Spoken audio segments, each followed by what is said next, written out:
Egyptian sun god Horus. For example, inscribed about 3,500 years ago on the walls at the Temple of Luxor in Egypt are images of the Annunciation, the miracle conception, the birth, and the adoration of Horus.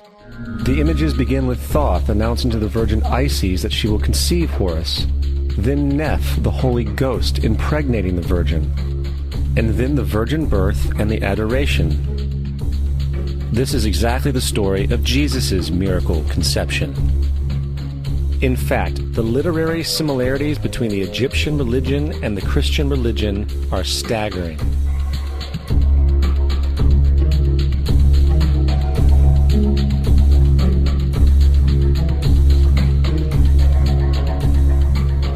And the plagiarism is continuous. The story of Noah and Noah's Ark is taken directly from tradition. The concept of the Great Flood is ubiquitous throughout the ancient world, with over 200 cited claims in different periods and times. However, one need look no further for a pre-Christian source than the Epic of Gilgamesh, written in 2600 BC. This story talks of a great flood commanded by God, an ark with saved animals upon it, and even the release and return of a dove, all held in common with the biblical story, among many other similarities. And then there is the plagiarized story of Moses. Upon Moses' birth, it is said that he was placed in a reed basket and set adrift in a river in order to avoid infanticide. He was later rescued by a daughter of royalty and raised by her as a prince. This baby in a basket story was lifted directly from the myth of Sargon of Akkad of around 2250 BC. Sargon was born, placed in a reed basket in order to avoid infanticide, and set adrift in a river. He was in turn rescued and raised by Aki, a royal midwife.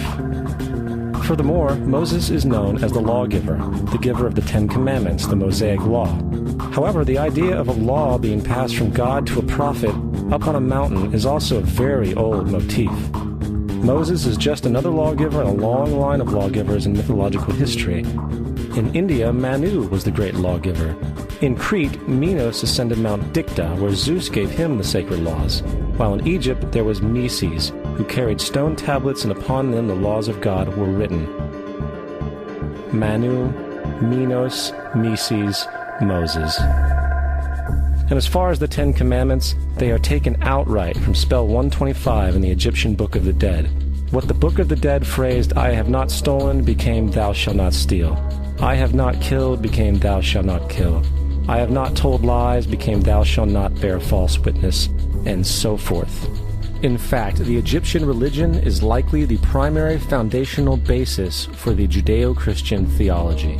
Baptism, afterlife, final judgment, virgin birth, death and resurrection, crucifixion, the Ark of the Covenant, circumcision, saviors, Holy Communion, Great Flood, Easter, Christmas, Passover, and many, many more are all attributes of Egyptian ideas long predating Christianity and Judaism. Justin Martyr, one of the first Christian historians and defenders, wrote, "When we say that he, Jesus Christ, our teacher, was produced without sexual union, was crucified and died and rose again and ascended into heaven, we propound nothing different from what you believe regarding those who you esteem sons of Jupiter." In a different writing, Justin Martyr said, "He was born of a virgin, accept this in common with what you believe of Perseus." It's obvious that Justin and other early Christians knew how similar Christianity was to the pagan religions. However, Justin had a solution. As far as he was concerned, the devil did it. The devil had the foresight to come before Christ and create his characteristics in the pagan world. Fundamentalist Christianity, fascinating. These people actually believe the world is 12,000 years old. Swear to God. I actually asked one of these guys, okay, dinosaur fossils. He says, dinosaur fossils? God put those here to test our faith.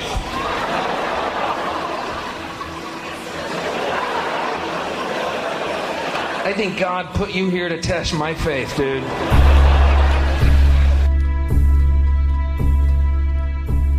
The Bible is nothing more than an astrotheological literary hybrid, just like nearly all religious myths before it. In fact, the aspect of transference of one character's attributes to a new character can be found within the book itself. In the Old Testament, there is the story of Joseph. Joseph was a prototype for Jesus. Joseph was born of a miracle birth. Jesus was born of a miracle birth. Joseph was of 12 brothers. Jesus had 12 disciples. Joseph was sold for 20 pieces of silver. Jesus was sold for 30 pieces of silver. Brother Judah suggests the sale of Joseph. Disciple Judas suggests the sale of Jesus. Joseph began his work at the age of 30. Jesus began his work at the age of 30. The parallels go on and on. Furthermore, is there any non-biblical historical evidence of any person living with the name Jesus, the son of Mary, who traveled about with 12 followers, healing people and the like? There are numerous historians who lived in and around the Mediterranean, either during or soon after the assumed life of Jesus. How many of these historians document this figure? Not one.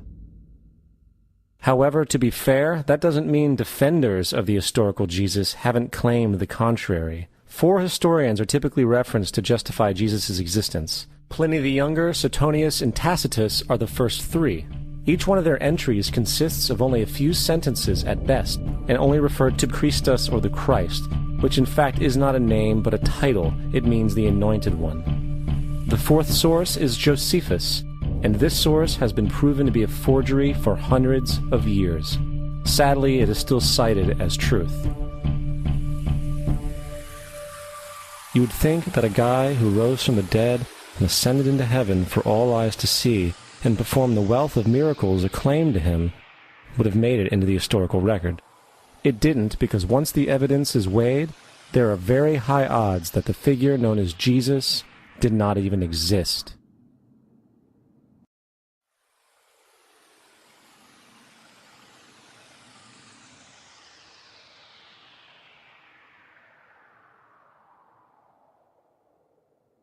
We don't want to be unkind, but we want to be factual. We don't want to cause hurt feelings, but we want to be academically correct in what we understand and know to be true. Christianity just is not based on truth. We find that Christianity was in fact nothing more than a Roman story, developed politically. The reality is, Jesus was the solar deity of the Gnostic Christian sect, and like all other pagan gods, he was a mythical figure. It was the political establishment that sought to historize the Jesus figure for social control. By 325 AD in Rome, Emperor Constantine convened the Council of Nicaea. It was during this meeting that the politically motivated Christian doctrines were established, and thus began a long history of Christian bloodshed and spiritual fraud. And for the next 1600 years, the Vatican maintained a political stranglehold on all of Europe, leading to such joyous periods as the Dark Ages, along with enlightening events such as the Crusades and the Inquisition.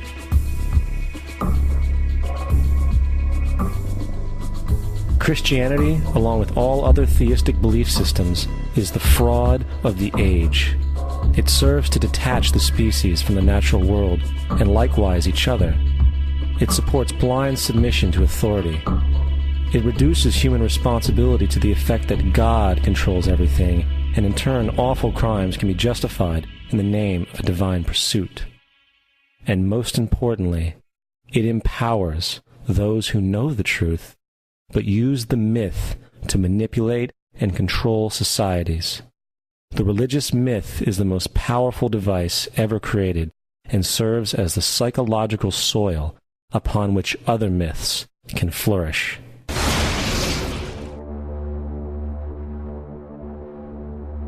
A myth is an idea that, while widely believed, is false. In a deeper sense, in the religious sense, a myth serves as an orienting and mobilizing story for a people. The focus is not on the story's relation to reality, but on its function. A story cannot function